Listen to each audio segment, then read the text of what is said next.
Il existe des moments où l'arrogance rencontre son maître de la façon la plus spectaculaire. Quand Raphaël Moreau, gestionnaire de fonds spéculatifs parisien avec une fortune de 500 millions d'euros, a décidé d'humilier publiquement une serveuse en français aristocratique archaïque dans le restaurant Le Petit Versailles, il pensait impressionner sa compagne et démontrer sa supériorité culturelle. Ce qu'il ignorait, c'est qu'Élise Beaumont, 28 ans, la femme qu'il traitait comme une moins que rien, était docteur en linguistique doc de la Sorbonne, spécialiste des dialectes aristocratiques du 18e siècle, et qu'elle parlait un français plus pur que celui des académiciens. En quelques phrases glaciales prononcées dans un français si parfait qu'il fit taire tout le restaurant, elle ne se contenta pas de l'humilier. Elle révéla sa propre histoire tragique, attira l'attention d'Émilien de Montclair, héritier de l'empire Montclair Industries, et transforma un moment de cruauté en triomphe absolu. L'histoire bouleversante de comment les préjugés de classe peuvent peut-être se retourner contre ceux qui les brandissent, et pourquoi l'intelligence authentique triomphera toujours de l'arrogance factice. Une leçon magistrale sur le fait que derrière chaque uniforme de service peut se cacher un génie que la vie a temporairement mis à genoux. Si vous êtes prêt à tester, si vous êtes prêt, ça pise pour cette histoire de justice linguistique qui prouve que la vraie noblesse réside dans l'esprit, pas dans le portefeuille. Écrivez en commentaire d'où vous regardez cette vidéo. Passons maintenant à l'histoire. L'air dans le Petit Versailles, le restaurant français le plus ostentatoire du 16e arrondissement parisien, sentait l'huile de truffe, le parfum cher et l'argent ancien. Pour Élise Beaumont, cependant, il sentait surtout l'épuisement. Élise ajusta la ceinture de son pantalon noir, trop grand d'une taille, et maintenu par une épingle de sûreté cachée sous son tablier blanc immaculé. Il était 20h15 un vendredi soir. Le service du dîner battait son plein.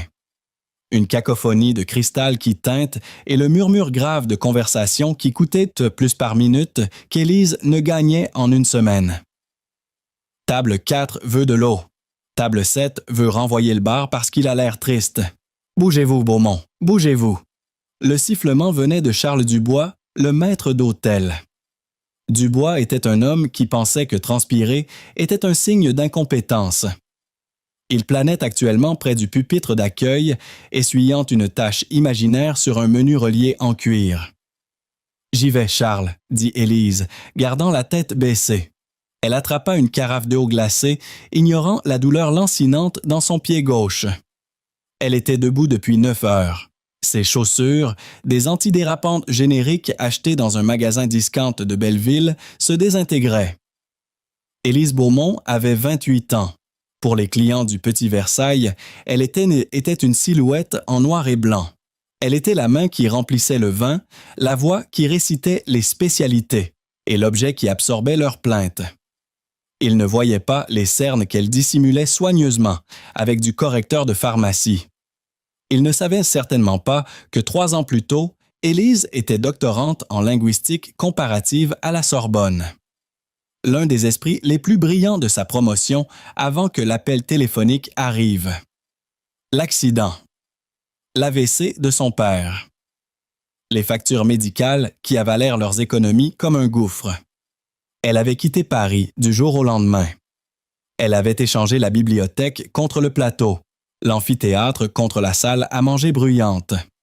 Elle faisait ce qu'elle devait faire pour maintenir son père dans l'établissement de soins en banlieue. VIP qui arrive, table 1, meilleure vue, ne gâchez pas tout. Élise regarda vers les lourdes portes de chêne. L'hôte d'accueil, un adolescent tremblant nommé Kevin, s'inclinait discrètement tandis qu'un couple entrait. L'homme entra en premier, ce qui dit tout à Élise. Il était grand, portant un costume bespoke bleu marine qui lui allait un peu trop serré aux épaules, comme pour souligner sa routine de gymnastique. Il avait le genre de visage qui était beau dans un magazine, mais cruel en mouvement. Mâchoire tranchante, yeux qui scannaient la salle pour voir qui le regardait. C'était Raphaël Moreau. Élise reconnut le nom sur les reçus de carte de crédit. Raphaël était un gestionnaire de fonds spéculatifs qui avait fait les gros titres récemment, non pour ses rendements, mais pour ses OPA, hostiles agressives. Il était de l'argent nouveau, essayant désespérément de ressembler à de l'argent ancien. Derrière lui traînait une femme qui avait l'air de vouloir être n'importe où ailleurs. Elle était magnifique, portant une robe rouge profond, mais sa posture était fermée, ses bras croisés défensivement. C'était Camille, bien qu'Élise ne connaisse pas encore son nom. Camille avait l'air nerveuse. « Par ici, Monsieur Moreau, Queena Kevin. » Raphaël ne reconnut pas le garçon. Il se dirigea vers la table 1, l'endroit de choix près de la baie vitrée du sol au plafond donnant sur les lumières de la ville. Il s'assit, écartant largement les jambes, revendiquant l'espace. Élise respira profondément. Elle lissa son tablier. « Il faut juste terminer le service, » se dit-elle. « Le loyer est dû mardi. Papa a besoin de sa kinésithérapie. » Elle se dirigea vers la table, son visage composé dans le masque de servitude plaisante qu'elle portait comme une armure. « Bonsoir, » dit Élise, sa voix douce et professionnelle. « Bienvenue au Petit Versailles. Je m'appelle Élise et je vais m'occuper de vous ce soir. » Raphaël ne leva pas les yeux. Il était occupé à inspecter l'argenterie, tournant une fourchette dans la lumière pour vérifier les tâches. « Eau pétillante, » dit Raphaël à la fourchette, « et apportez la carte des vins, la liste de réserve, pas celle que vous donnez aux touristes. » « Bien sûr, monsieur, » dit Élise. Elle jeta un coup d'œil à la femme. « Et pour vous, madame ?» Camille offrit un petit sourire d'excuse. « Juste de l'eau plate, s'il vous plaît, merci. » Raphaël leva finalement les yeux. Ses yeux se posèrent sur Élise. Il ne regarda pas son visage. Il regarda ses chaussures bon marché, puis ses mains, qui étaient rouges à force de manipuler des assiettes chaudes. Un rictus tordit ses lèvres. Il avait identifié son statut dans la hiérarchie de son monde. 0. « Attendez, » dit Raphaël, juste au moment où Élise se retournait pour partir. « Oui, monsieur? » « Assurez-vous que le verre soit vraiment propre cette fois, » dit-il assez fort pour que la table voisine entende. « La dernière fois que j'étais ici, la verrerie était embuée. C'est dur d'avoir du bon personnel de nos jours, n'est-ce pas? » Élise sentit une vague de chaleur monter le long de son cou, mais elle força son expression à rester neutre. « Je vais personnellement inspecter les verres, monsieur. Vous ferez ça. » Il la congédia d'un geste de la main comme on chasse une mouche. En s'éloignant, elle l'entendit rire, un son sec et aboyant. Il se pencha vers Camille. « Il faut être ferme avec eux, Camille. Sinon, ils vous marchent dessus. C'est une dynamique de pouvoir. Tu ne comprendrais pas. » Élise atteignit la station de service, ses mains tremblant légèrement. Elle agrippa le comptoir. « C'est un cauchemar, » murmura Tonia, la barmaid, en polissant un verre. « Il a donné 5% de pourboire la dernière fois et a essayé de faire virer tout le voiturier parce qu'il pleuvait. » « Je peux le gérer, » dit Élise, bien qu'un nœud d'appréhension se resserrait dans son estomac. Elle avait géré des clients impolis auparavant, mais il y avait quelque chose chez Raphaël Moreau, un éclat prédateur dans ses yeux qui suggérait qu'il s'ennuyait. Et les hommes comme Raphaël Moreau, quand ils s'ennuyaient, aimaient jouer avec les gens qu'ils considéraient comme inférieurs. 20 minutes plus tard, l'atmosphère à la table 1 était passée de tendue à suffocante. Élise approcha avec les entrées. Elle équilibra le lourd plateau sur une épaule, sa posture parfaite malgré la douleur dans sa colonne vertébrale. Elle plaça le foie gras devant Raphaël et la salade lyonnaise devant Camille. « Bon appétit !» murmura-t-elle, se tournant pour remplir leur verre de vin. Elle avait apporté un Château Margaux 2015, une bouteille qui coûtait plus que les soins mensuels de son père. Raphaël leva une main, l'empêchant de verser. Il fit tourner le vin déjà dans son verre, le reniflant ostensiblement. « Il est bouchonné », annonça-t-il. Élise s'arrêta. Elle connaissait le vin. Elle avait senti le bouchon elle-même quand elle l'avait ouvert à la station. Il était pristine, le vin était parfait. « Je vous prie de m'excuser, monsieur, » dit doucement Élise. « Je l'ai ouvert moi-même il y a quelques instants. Peut-être a-t-il besoin d'un moment pour s'aérer? » Raphaël frappa sa main sur la table. L'argenterie cliqueta. Le restaurant se tut un instant. Camille tressaillit. Vous me contredisez, demanda Raphaël, sa voix montant d'une octave. J'ai dit qu'il était bouchonné. Savez-vous qui je suis? Savez-vous combien de vin j'achète? Je n'ai pas besoin qu'une serveuse avec, c'est quoi cet accent de banlieue, me dise quoi que ce soit sur le Bordeaux. Il ne se plaignait pas seulement. Il faisait un spectacle. Il essayait d'asseoir sa dominance devant Camille, essayant de passer pour un connaisseur en rabaissant le personnel. « Je vais chercher le sommelier immédiatement, monsieur, » dit Élise, sa voix tendue. « Non. » Raphaël sourit, une expression cruelle et mince. « Ne dérangez pas le sommelier. Il est occupé avec des tables importantes. Vous pouvez reprendre ça et me rapporter le menu encore.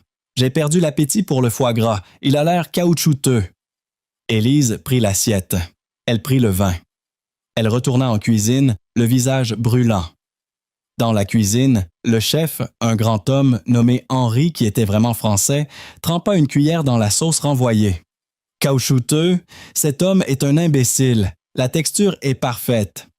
Il fait un spectacle, dit Élise, s'appuyant contre le comptoir en inox. Il veut une réaction. Ne lui en donnez pas une, avertit Henri. Dubois regarde. Si Moreau fait une scène, Dubois vous virera pour sauver la face. Nous le savons tous. Élise hocha.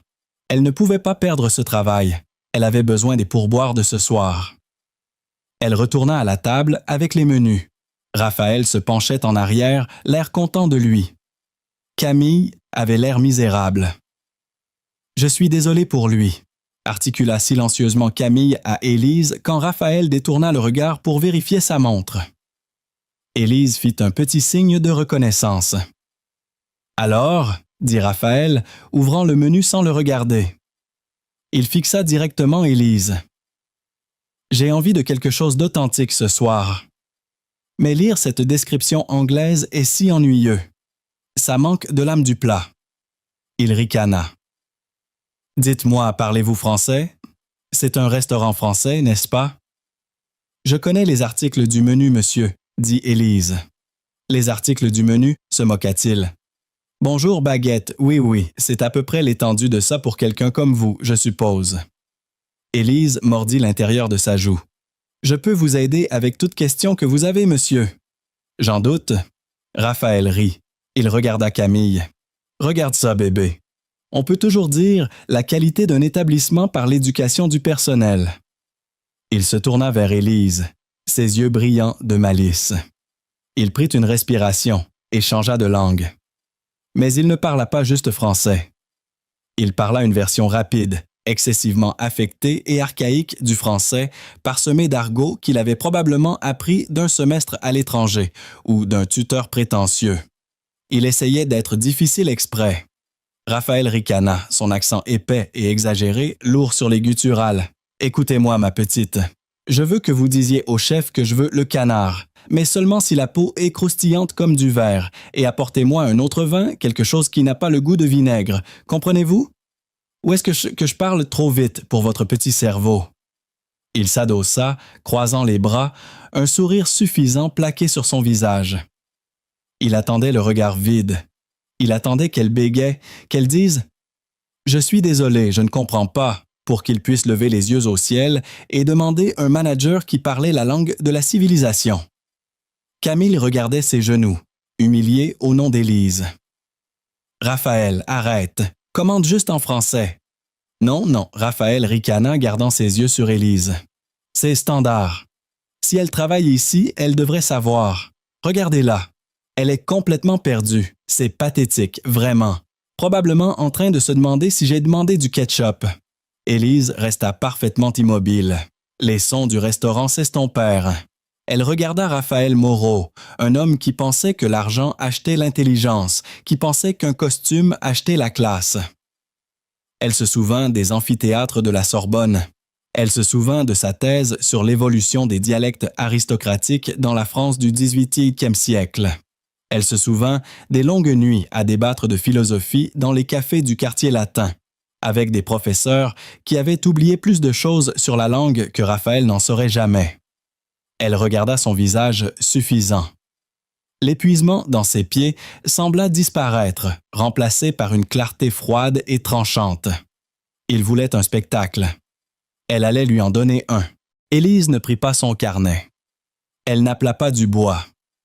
Elle croisa simplement ses mains devant son tablier, inclina légèrement la tête et verrouilla ses yeux avec les siens.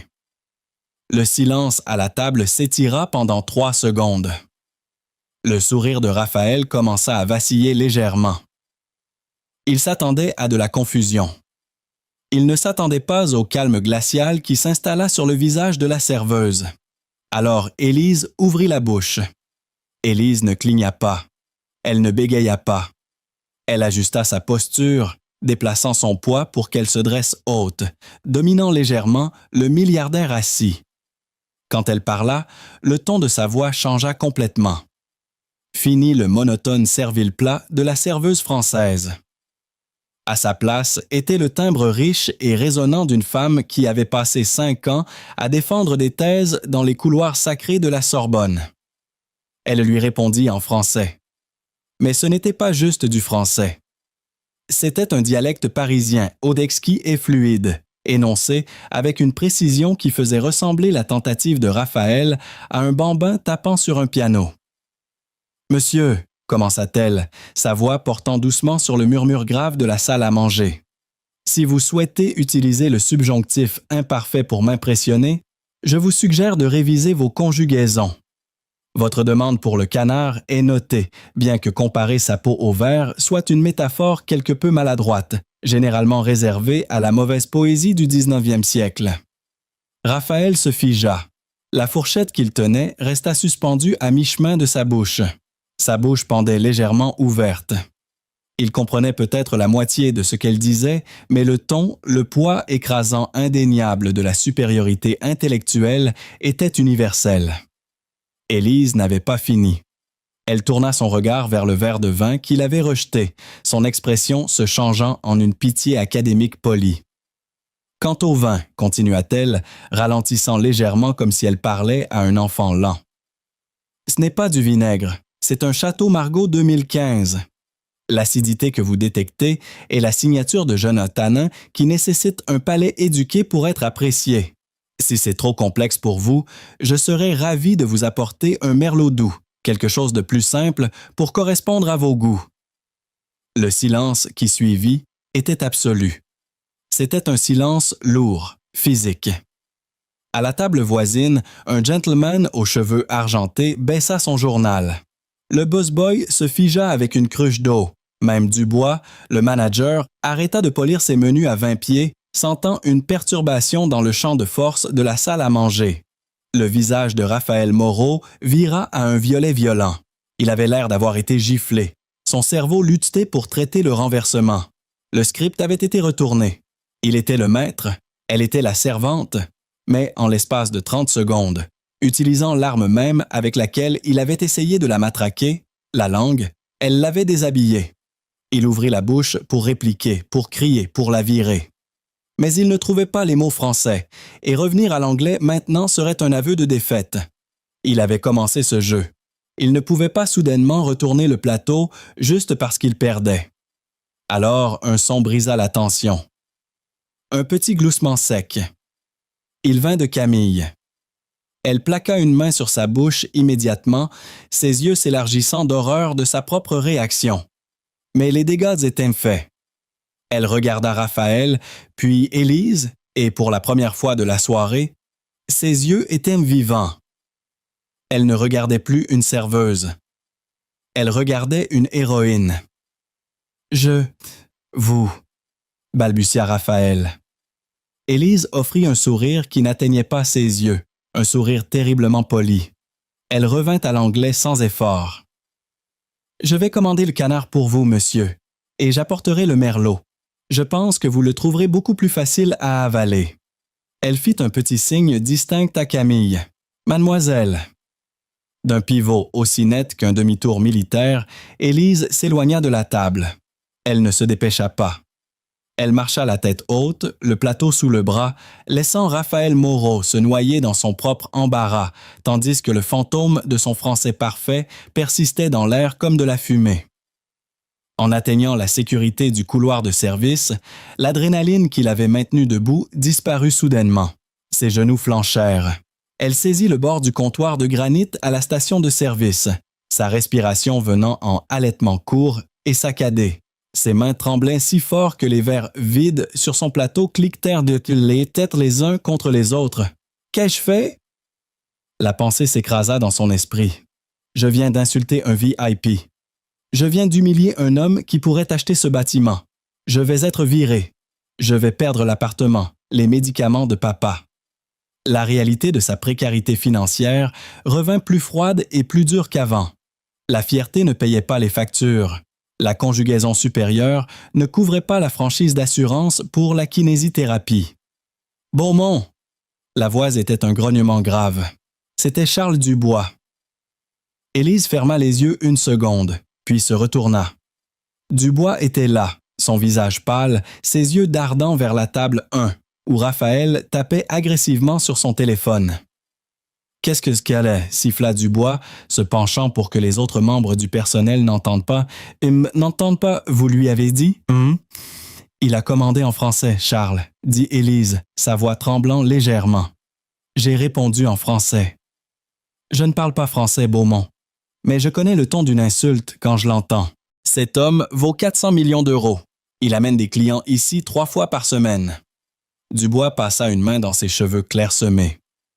L'avez-vous insulté? Non, dit Élise. J'ai corrigé sa grammaire et je lui ai dit que le vin était trop complexe pour lui. Dubois la fixa pendant une seconde. Une lueur d'admiration traversa son visage. Il détestait aussi Raphaël, mais elle fut rapidement éteinte par la peur.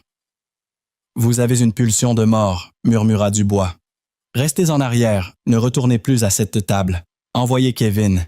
Si Moreau demande à me voir, vous êtes fini. Vous comprenez que je ne peux pas vous sauver s'il décide de faire de ça une guerre? »« Je comprends, » murmura Élise. « Allez à la cuisine de préparation, polissez l'argenterie, restez hors de vue. » Élise hocha et se retira par les portes battantes dans le clameur de la cuisine principale. La chaleur la frappa comme un coup physique. Les poêles grésillaient, les chefs criaient des commandes. La vapeur montait en nuages épais, c'était le chaos, mais c'était un chaos honnête. Elle trouva un coin près du lave-vaisselle, attrapa un panier de fourchettes et un chiffon de polissage. En frottant les taches d'eau sur le métal, son esprit dériva vers 3 ans en arrière, vers une vie qui semblait appartenir à une personne complètement différente. Il y a 3 ans, Élise était assise dans un café du 6e arrondissement de Paris. La table était couverte de livres. Chomsky, Derrida, Foucault. Elle avait 25 ans, sur une bourse complète, la chouchoute du département de linguistique. Elle avait un avenir qui scintillait comme de l'or. Il y avait des discussions pour un poste de maître de conférence à Genève ou peut-être une bourse de recherche à Tokyo. Elle parlait 4 langues couramment et pouvait lire 3 langues mortes. Elle était heureuse, elle était en sécurité. Alors le téléphone sonna. C'était sa voisine de chez elle dans l'Ohio, Madame Gable. « Élise, ma chérie, c'est ton père. Tu dois rentrer. C'est grave. » Son père, Thomas Beaumont, était charpentier. Un homme fort et silencieux qui avait élevé Élise seule après que sa mère soit morte quand elle avait 6 ans. Il avait travaillé des doubles équipes, ponçant des sols et construisant des armoires pour payer ses études de premier cycle. Il n'avait jamais compris son obsession pour les langues. C'était un homme de peu de mots lui-même, mais il la regardait avec une fierté si féroce et rayonnante quand elle était entrée à la Sorbonne. « Ma fille, disait-il à ses copains de bar local, va être docteur, pas le genre qui fait des piqûres, le genre qui sait des choses. » L'AVC avait été massif. C'était arrivé sur un chantier. Il était tombé d'une échelle.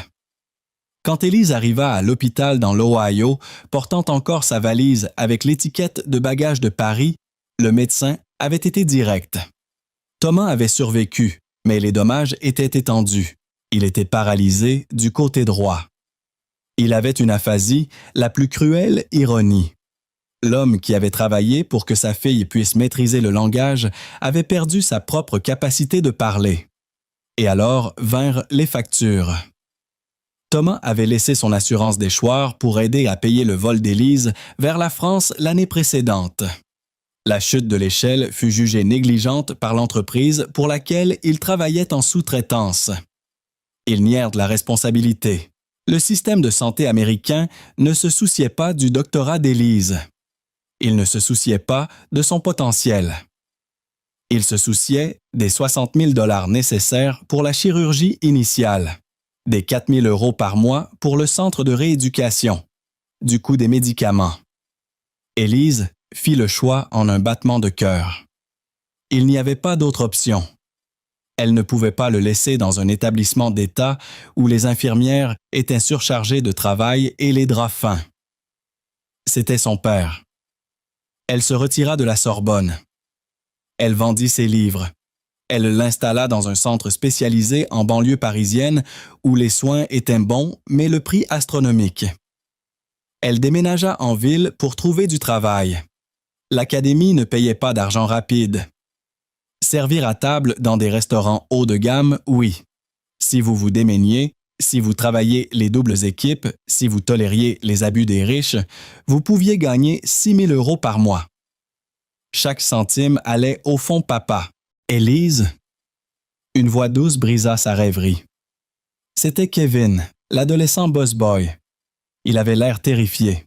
« Qu'est-ce qu'il y a, Kevin? » demanda Élise, ne levant pas les yeux. « Table 1, coina Kevin. Le type, Monsieur Moreau, il demande le manager et il vous demande. Il dit que vous avez volé sa carte de crédit. » Élise laissa tomber la fourchette. Elle cliqueta bruyamment sur la table en inox. « Il dit quoi? » « Il crie, » dit Kevin, ses yeux écarquillés. « Il dit qu'il a laissé sa carte noire sur la table quand il est allé aux toilettes et maintenant elle a disparu. Il dit que vous êtes la seule qui était près de la table. Il appelle la police. » Élise sentit le sang se drainer de son visage. C'était un mensonge vicieux, mesquin, calculé. Raphaël savait qu'il ne pouvait pas la faire virer pour avoir corrigé son français. Ça le ferait paraître faible. Mais le vol était un briseur de carrière. Le vol était un casier judiciaire. Le vol signifiait perdre son travail, et si elle perdait son travail, son père serait expulsé de la maison de soins dans les 30 jours. Raphaël n'essayait plus seulement de l'humilier. Il essayait de la détruire. « Où est Dubois? » demanda Élise, défaisant son tablier. « Il est là-bas. Il essaye de le calmer. Mais Moreau hurle. Il fait une énorme scène. Tout le monde filme. » Élise ferma les yeux. Elle prit une profonde respiration. Elle pensa au visage de son père, la façon dont il la regardait quand il ne trouvait pas les mots. Il lui avait appris à être forte. Il lui avait appris que la vérité était la seule chose qui comptait. Elle ne pouvait pas se cacher dans la cuisine. Si elle se cachait, elle avait l'air coupable. « D'accord, » dit Élise. Sa voix était étonnamment stable. Elle lissa ses cheveux. Elle redressa sa blouse. Elle reprit son tablier et le renoua plus serré cette fois. C'était une armure de bataille. « Je sors, » dit-elle. Elle poussa les portes battantes, laissant la vapeur et le bruit de la cuisine derrière elle, et entra dans l'air frais et traître de la salle à manger. La scène était pire qu'elle l'avait imaginée. Raphaël Moreau se tenait au milieu du restaurant, son visage tordu dans une performance d'indignation vertueuse. Il pointait un doigt vers Dubois, qui avait l'air sur le point de s'évanouir. Camille était assise à la table, la tête dans ses mains, l'air mortifié. « Je veux qu'elle soit arrêtée », beugla Raphaël, sa voix résonnant sur le plafond voûté. « Je laisse ma carte sur la table pendant 2 minutes et le personnel décide de se donner un bonus. Cet endroit est un repère de voleurs. Je vais faire fermer cet endroit. » Il aperçut Élise émergeant de la cuisine. Un sourire de prédateur cligna sur son visage. Il pointa un doigt manucuré directement vers son cœur. « Là, elle est tétée, » cria Raphaël. « La voleuse, fouillez-la. Elle l'a probablement dans sa poche maintenant. » Tous les yeux du restaurant se tournèrent vers Élise. Les clients riches, les touristes, le personnel. Les téléphones se levèrent, enregistrant le spectacle. Élise avança. Elle ne regarda pas les téléphones. Elle ne regarda pas Dubois. Elle regarda directement Raphaël. Elle s'arrêta à 1,5 m de lui. « Je n'ai pas pris votre carte, Monsieur Moreau, » dit calmement Élise, « et vous le savez. »« Oh, je le sais. » Raphaël rit, un son dur et laid. « Vous êtes une serveuse, vous êtes désespérée. J'ai vu vos chaussures, j'ai vu la façon dont vous regardiez ma montre. Vous, les gens comme vous, êtes tous pareils. Vous pensez que le monde vous doit quelque chose parce que vous avez échoué dans la vie. » Il fit un pas plus près, envahissant son espace personnel. « Videz vos poches maintenant, ou j'appelle la police et il vous fouille à l'arrière d'un fourgon de police, votre choix, ma belle. » La salle était mortellement silencieuse. C'était le précipice. Si elle vidait ses poches, elle se soumettait à son pouvoir. Si elle refusait, la police viendrait. Mais Raphaël avait fait une erreur. Dans son arrogance, il avait oublié une variable cruciale. Il avait supposé que parce qu'Élise était une serveuse, elle était seule. Il supposait qu'elle n'avait pas d'alliés. Il supposait que dans cette salle de richesse et de pouvoir, sa voix était la seule qui comptait. Il avait tort. Du coin-table, la table 4, la table silencieuse dans les ombres, une chaise racla bruyamment contre le sol. Le gentleman aux cheveux argentés qui lisait le journal se leva. C'était un homme plus âgé, peut-être dans la fin soixantaine, portant une veste de tweed qui paraissait usée mais chère. Il avait bu un seul verre de cognac pendant 1 heure, regardant, écoutant. Il marcha vers la commotion. Il ne marchait pas avec la fanfaronnade agressive de Raphaël. Il marchait avec l'autorité lente et terrifiante d'un homme qui possédait le sol sur lequel il se tenait. « Ça suffit, Monsieur Moreau, » dit l'homme. Sa voix était grave, graveleuse, et portait un accent indéniablement français distingué. Raphaël se retourna. « Qui êtes-vous? Mêlez-vous de vos affaires, papy. C'est entre moi et la voleuse. » L'homme plus âgé s'arrêta. Il regarda Raphaël avec une expression d'ennui profond. Puis il regarda Élise. Il lui offrit un léger salut de la tête. « Je crois, » dit l'homme se retournant vers Raphaël, « que c'est vous qui êtes confus. Et je crois que si vous vérifiez la poche intérieure de votre veste, celle de gauche que vous avez tapotée nerveusement quand vous vous êtes levé pour commencer cette mascarade, vous trouverez votre carte American Express. » Raphaël se figea, sa main tressaillit. Il lutta contre l'envie de vérifier la poche. « Vous êtes fou » ricana Raphaël. « Je ne l'ai pas mise dans ma poche. »« Vérifiez-la » commanda l'homme plus âgé. Ce n'était pas une suggestion. C'était un ordre. Raphaël hésita. La pression de la salle changeait, les caméras étaient maintenant pointées sur lui. Avec un froncement de sourcils, il enfonça sa main dans sa poche intérieure gauche, purement pour prouver que le vieil homme avait tort. Son visage devint mou. Il sortit sa main lentement. Entre ses doigts était la carte titanium noire. Un halètement traversa la salle. « Ah !» dit sèchement l'homme plus âgé. « Un miracle. Il semblerait que les lois de la physique se soient suspendues pour transporter la carte de la table à votre poche. Ou peut-être êtes-vous un menteur qui tente de détruire la vie de femmes travailleuses pour le sport. » Le visage de Raphaël vira au violet. « J'ai dû... C'était une erreur. » « Ce n'était pas une erreur, » dit Élise. Sa voix était glaciale. C'était une tactique. Raphaël regarda autour de lui. La foule se retournait. Les clients qui regardaient Élise avec suspicion regardaient maintenant Raphaël avec dégoût. « Ce service est terrible !» cria Raphaël, essayant de reprendre le contrôle. « Je pars. Camille, allons-y. » Il se tourna pour saisir le bras de Camille.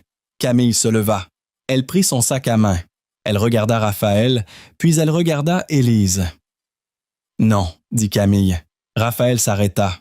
« Quoi? » ?»« J'ai dit non, » dit Camille, sa voix tremblant, mais devenant plus forte. « Je ne vais nulle part avec vous. Vous êtes un monstre, Raphaël, un petit monstre insécurisé et pathétique. » Elle se tourna vers Élise. « Je suis vraiment désolée pour tout. Camille, monte dans la voiture, gronda Raphaël, son masque glissant complètement maintenant. Il avait l'air dangereux. Elle ne vient pas avec vous, dit le gentleman, plus âgé, se mettant entre Raphaël et Camille. Vous voulez vous battre contre moi, vieil homme? Raphaël s'avança, ses poings serrés. L'homme plus âgé sourit. C'était un sourire de loup. Je ne me batte pas, dit l'homme. J'éviscère. Dites-moi, monsieur Moreau, vous travaillez pour Moreau Capital, n'est-ce pas? Ouais, je suis le PDG. Et alors? Je suis Émilien de Montclair, dit doucement l'homme. La couleur ne se draina pas seulement du visage de Raphaël, elle disparut. Il avait l'air d'avoir vu un fantôme. Montclair, murmura Raphaël. Comme dans Montclair International? Le même, dit l'homme. Nous sommes l'actionnaire majoritaire dans la banque qui garantit l'effet de levier de votre fonds spéculatif. En fait, je crois que nous détenons environ 60% de votre dette. Raphaël commença à trembler. Montclair International était un conglomérat européen légendaire. C'étaient les baleines qui mangeaient des requins comme Raphaël au petit déjeuner. « Monsieur de Montclair », balbutia Raphaël, sa posture s'effondrant. « Je ne savais pas. C'est un honneur. Taisez-vous, dit Émilien. Il sortit un téléphone de sa poche. Je vais passer un appel à mon conseil d'administration à Zurich. Je pense qu'il est temps que nous rappelions vos prêts, tous, ce soir. Non, allaita Raphaël. Non, s'il vous plaît. Ça me mettrait en faillite, corrompu. Vous ne pouvez pas faire ça pour un différend de dîner. Je peux le faire parce que je n'aime pas votre caractère, dit calmement Émilien. Et je ne fais pas confiance à mon argent avec des hommes qui manquent de caractère. Émilien se tourna vers Élise. Mademoiselle, dit Émilien, je m'excuse pour le dérangement. Et puis j'ajoutai, votre analyse du château Margaux était impeccable. C'est effectivement le millésime 2015 qui nécessite de la patience. Il se retourna vers Raphaël. Sortez avant que je décide d'acheter votre immeuble et de vous expulser de votre propre maison. Raphaël regarda autour de lui. Il était seul, vaincu, publiquement castré par un homme avec un vrai pouvoir. Il ne dit pas un mot. Il se retourna et s'enfuit du restaurant, les lourdes portes de chêne claquant derrière lui. La salle à manger éclata en applaudissements, mais Élise n'entendait pas les applaudissements. Elle regardait Émilien de Montclair. Le nom sonnait une cloche, non pas de la finance, mais de son passé. Montclair. Montclair. Soudain, le souvenir cliqua. La Fondation Montclair, le plus grand donateur de bourses linguistiques en Europe. Émilien la regardait, ses yeux pétillants. « Vous êtes Élise Beaumont, n'est-ce pas? Celle qui a écrit la thèse sur les dérives sémantiques dans la France post-révolutionnaire. » La bouche d'Élise tomba ouverte. « Vous avez lu ma thèse? »« Lu? » Émilien sourit. « Ma chère, j'étais dans le comité qui allait vous accorder la bourse de Genève avant que vous disparaissiez. Je vous cherche depuis 3 ans. » Les applaudissements au Petit Versailles finirent par s'estomper, remplacés par un murmure électrique bourdonnant. L'énergie dans la salle avait changé tectoniquement. 5 minutes plus tôt, Élise Beaumont était une serveuse maladroite accusée de vol. Maintenant, elle était la protagoniste d'un drame de la vraie vie que les clients raconteraient lors de cocktails pendant des semaines. Mais Élise ne pouvait pas sentir le triomphe. Elle se sentait vidée. La décharge d'adrénaline la laissait tremblant, ses mains agrippant son tablier comme si c'était la seule chose qui la maintenait debout. Charles Dubois, le manager, qui avait été prêt à la jeter au loup quelques moments plus tôt, matérialisa soudainement à son coude. Son visage était un masque d'obséquiosité frénétique et suante. « Élise, mon Dieu, Élise !» murmura Dubois, sa voix montant haut avec les nerfs. C'était incroyable. Je n'avais aucune idée que vous connaissiez M. de Montclair. Pourquoi ne me l'avez-vous pas dit? Nous aurions pu... j'aurais traité toute cette situation différemment. Élise tourna lentement sa tête pour le regarder. Elle le vit pour ce qu'il était, une girouette tournant dans le sens du vent du pouvoir. « Vous alliez me virer, Charles, dit-elle doucement. Vous alliez laisser la police m'emmener. »« Non, je ne faisais que désamorcer, balbutia Dubois, s'essuyant le front avec un mouchoir en soie. C'était le protocole. Mais regardez, prenez le reste de la nuit, payez. En fait, prenez la semaine, payez. Nous vous apprécions tellement ici, Élise. Allez-vous-en, Monsieur Dubois. Une voix profonde intervint. Émilien de Montclair ne s'était pas rassis. Il était debout près de la table 4, sa présence commandant l'espace. Il gesticula vers la chaise vide en face de lui. « Mademoiselle Beaumont, dit Émilien, son ton doux mais ferme. S'il vous plaît, asseyez-vous. Vous avez été debout trop longtemps et nous avons beaucoup à discuter. » « Je ne peux pas m'asseoir avec un client, » dit automatiquement Élise, les règles de l'industrie du service câblé dans son cerveau. « C'est contre la politique. » Émilien jeta un coup d'œil à Dubois. « J'achète la dette de ce restaurant demain matin en même temps que celle de M. Moreau. Je crois que je peux fixer la politique. » Dubois s'éloigna comme un crabe effrayé. Élise regarda la chaise, puis le visage bienveillant et ridé d'Émilien. Elle dénoua son tablier. Ça ressemblait à changer de peau. Elle s'assit. Avant qu'Émilien puisse parler, une ombre tomba sur la table. Élise tressaillit, s'attendant à ce que Raphaël soit revenu, mais c'était Camille. La femme en robe rouge avait l'air secouée.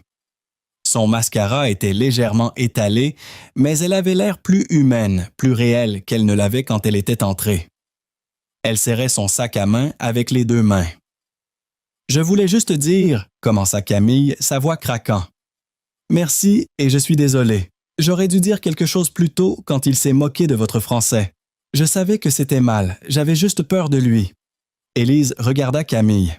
Elle voyait une femme prise au piège dans l'orbite d'un narcissique. Une femme qui venait de trouver sa sortie de secours. « Vous n'avez pas à vous excuser, » dit Élise. « C'est un tyran. Les tyrans rendent tout le monde effrayé. » Camille hocha, essuyant une larme de sa joue. Elle fouilla dans son sac et sortit une liasse de billets qui ressemblait à 500 €. Elle la posa sur la table, puis attrapa une serviette et griffonna un numéro dessus. « Ce n'est pas un pourboire, » dit Camille. « C'est des excuses et c'est mon numéro personnel. » Mon père possède une galerie à Saint-Germain. Nous avons besoin de personnes qui comprennent l'art et l'histoire. Si jamais vous voulez un travail où vous n'avez pas à servir des abrutis comme Raphaël, appelez-moi. Sérieusement. Camille regarda Émilien et fit un petit signe respectueux et sortit du restaurant, sa tête haute. Élise fixa la serviette. Le monde tournait trop vite. Une chose rare, musa Émilien, regardant Camille partir. Le caractère se trouve souvent dans les moments les plus inattendus. Il tourna son attention complète vers Élise. L'espièglerie disparut de ses yeux, remplacée par une intelligence perçante et sondante. Maintenant, Élise, parlons de la Sorbonne. Élise prit une gorgée de l'eau que Dubois avait nerveusement placée devant elle. C'était il y a longtemps, Monsieur de Montclair. 3 ans ne sont pas longtemps, corrigea Émilien. Pas pour un esprit comme le vôtre. Savez-vous pourquoi je me souviens de votre nom? Élise secoua la tête. J'étais juste une étudiante. Il y en avait des centaines. Non. Émilien sourit. Il y avait des centaines d'étudiants. Il n'y en avait qu'une qui a écrit « L'architecture sémantique du silence », ce qui n'est pas dit dans les décrets post-révolutionnaires. Je l'ai lu. J'admets que je suis financier de profession, mais linguiste de passion. Ma fondation finance 40% des bourses d'anthropologie linguistique en Europe. Votre article, il défiait le récit établi. Il était audacieux. Il était brillant. Il se pencha vers l'avant. Nous étions prêts à vous offrir la bourse de Genève. C'est la bourse la plus prestigieuse que nous ayons. Recherche entièrement financée, allocation, logement en Suisse. Et puis vous avez disparu. Le chef de département a dit que vous vous étiez retiré en raison d'une urgence familiale. Nous avons essayé de vous contacter, mais votre numéro français était déconnecté. Élise baissa les yeux sur ses mains. La honte de sa pauvreté l'envahit. Je ne pouvais pas rester. Mon père, il a eu un AVC. Je suis revenu dans l'Ohio. Les factures, elles étaient impossibles. Et alors vous êtes venu à Paris, déduisit Émilien, pour gagner de l'argent rapidement. Le centre de soins coûte 6 000 € par mois, murmura Élise. Les médicaments sont encore 1 200 €. Je n'avais pas le choix. J'ai dû échanger la bibliothèque contre le plateau. Émilien hocha lentement. Il n'offrit pas de pitié. Il offrit de la compréhension. Vous avez sacrifié votre avenir pour son présent. C'est une chose noble, Élise. Mais c'est une tragédie pour le monde académique. Un esprit comme le vôtre ne devrait pas s'inquiéter des frais de bouchon et des gestionnaires de fonds spéculatifs arrogants. C'est ma vie maintenant, dit Élise, essayant de paraître forte. Je m'en sors. Vraiment? Émilien gesticula vers ses chaussures éraflées, les cernes sous ses yeux. Vous survivez, vous ne vivez pas, et vous n'utilisez certainement pas vos dons. Il fouilla dans la poche de sa veste et sortit une carte de visite. Ce n'était pas la carte clinquante estampée d'un banquier. C'était du carton épais de couleur crème avec une typographie noire simple. La Fondation Montclair. Élise, dit Émilien, je ne suis pas venu à Paris pour la nourriture. Je suis venu parce que nous ouvrons une nouvelle aile de la Fondation ici à Paris. Nous numérisons et traduisons les lettres privées de l'aristocratie française du 18e siècle. Des millions de documents qui n'ont jamais été étudiés. Nous avons besoin d'une directrice de l'interprétation archivistique. Il glissa la carte sur la table. Je n'ai pas besoin d'un manager, dit Émilien. J'en ai beaucoup. J'ai besoin de quelqu'un qui comprend l'âme de la langue. J'ai besoin de quelqu'un qui peut lire une lettre de 1593 et me dire si l'auteur était effrayé ou plein d'espoir basé sur la conjugaison d'un verbe. J'ai besoin de vous. Élise fixa la carte. Elle semblait chaude au toucher. Monsieur de Montclair, dit-elle, sa voix tremblant. Je ne peux pas quitter Paris. Mon père est dans un centre en banlieue. Je lui rends visite tous les dimanches. Et les emplois académiques... Ils ne paient pas assez? J'ai besoin des pourboires en espèces. J'ai des dettes. J'ai tellement de dettes. Émilien leva un sourcil. Pensez-vous que je vous offrirais un poste qui paie moins que le service à table? Il prit un stylo de sa poche et écrivit un chiffre au dos de la serviette que Camille avait laissée. Il la retourna. C'était un salaire de base, 145 000 € par an. Élise arrêta de respirer. C'était 3 fois ce qu'elle gagnait ici, même les bons soirs. Plus les avantages, ajouta casuellement Émilien. Médical complet, dentaire, et parce que le groupe Montclair possède une participation majoritaire dans l'Institut neurologique Saint-Jude, en banlieue parisienne. Il marqua une pause, laissant le nom s'imprégner. Élise haleta. Saint-Jude était le meilleur centre du pays.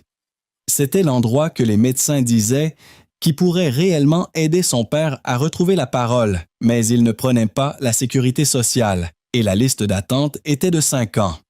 « Je peux faire transférer votre père là-bas d'ici lundi, » dit Émilien, couvert entièrement par le plan d'assurance de l'entreprise. Il aura la meilleure physiothérapie et orthophonie au monde. Et puisque l'Institut n'est qu'à 40 minutes de la ville, vous pouvez lui rendre visite le mardi soir aussi bien que le dimanche. Des larmes montèrent aux yeux d'Élise. Elles débordèrent, coulant à travers le correcteur bon marché. Ce n'était pas juste une offre d'emploi. C'était une bouée de sauvetage. C'était la fin de la noyade. Pourquoi, étouffa-t-elle, pourquoi feriez-vous ça pour moi? Émilien se pencha en arrière, son expression sérieuse. Parce que ce soir, vous avez tenu tête à un homme qui pensait que son argent faisait de lui un dieu, dit Émilien. Vous avez utilisé votre esprit comme une épée. Vous m'avez rappelé que la dignité ne peut pas s'acheter. J'investis dans les gens, Élise, et je parie sur vous. Il se leva. Présentez-vous à l'adresse sur cette carte lundi matin à 9 h. Portez des chaussures confortables. Nous avons beaucoup de lectures à faire. 6 mois plus tard, la bibliothèque de la Fondation Montclair à Paris était un sanctuaire de silence et de lumière. Des particules de poussière dansaient dans les rayons de soleil qui filtraient par les hautes fenêtres, illuminant des rangées de manuscrits anciens reliés en cuir. Élise Beaumont était assise à un grand bureau en acajou, portant un blazer qui allait parfaitement et des chaussures qui ne faisaient pas mal. Elle examinait une lettre fanée de 1795 en utilisant une loupe pour déchiffrer l'écriture bouclée et frénétique d'une comtesse française attendant son procès. Directrice Beaumont. Élise leva les yeux. C'était son assistante, une brillante étudiante de Columbia nommée David. Oui, David. Nous avons la traduction des lettres de Dembray prêtes pour votre révision. Et il y a un visiteur pour vous dans le lobby. Il dit qu'il vous connaît. Il est en fauteuil roulant. Il est avec une infirmière. Le cœur d'Élise bondit. Elle se leva, abandonnant le 18e siècle pour le présent, et marcha rapidement hors du bureau, dans le couloir et dans le lobby au mur de verre. Là, assis dans un fauteuil roulant motorisé élégant, était Thomas Beaumont. Il avait l'air différent. La pâleur grise du centre d'État était partie, remplacée par un flush sain. Il portait une chemise en flanelle propre. À côté de lui se tenait une infirmière de Saint-Jude. « Papa, dit Élise, ralentissant en l'approchant. Est-ce que tout va bien? Est-ce une urgence? » Thomas la regarda. Ses yeux, autrefois voilés de confusion et de frustration, étaient clairs. Il leva sa main gauche, sa bonne main, et tendit la main vers elle. Il prit une profonde respiration. Sa bouche travailla, les muscles tendus avec l'effort.